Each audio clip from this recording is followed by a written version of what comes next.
এনসিপির করা তারেক রহমানের নির্বাচনী আচরণবিধি লঙ্ঘনের অভিযোগ সম্পূর্ণ মিথ্যা বলে মন্তব্য করেছেন বিএনপির সিনিয়র যুগ্ম মহাসচিব রুহুল কবির রিজভী। তিনি বলেন, এনসিপির এমন বক্তব্য হাইপার প্রোপাগান্ডার অংশ। তারেক রহমান নির্বাচন কমিশনের নিয়ম অনুসারে প্রচারণা চালান।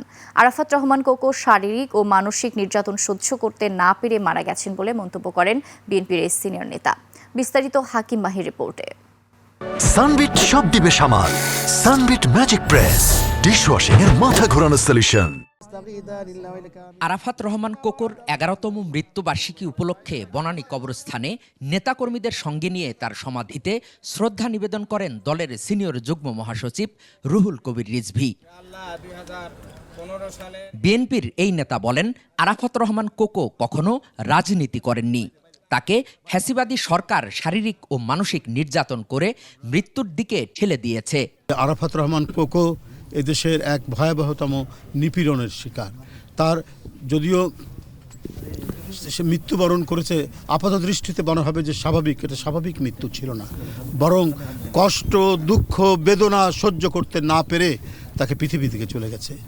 তারেক রহমানের প্রচারণা সম্পর্কে এনসিপির বক্তব্য মিথ্যাচার উল্লেখ করে রিজভী বলেন, প্রশাসনের অনুমতি নিয়েই তারেক রহমান প্রচারণা করছেন।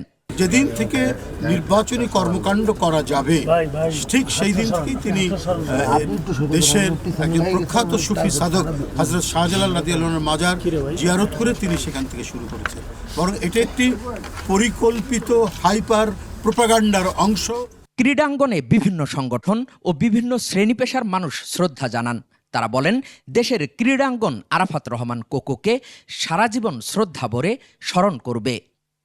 সে সবসময় ক্রীড়াঙ্গনকে আগায় নেওয়ার জন্য ক্রীড়া বোর্ড তৈরি করেন। এই তৃণমূল পর্যায়ে এই ক্রীড়াটাকে যেভাবে আজকে উঠে এসেছে, তার পিছনের মূল লক্ষ্যে কিন্তু ছিলেন আরাফাত রহমান কোকো।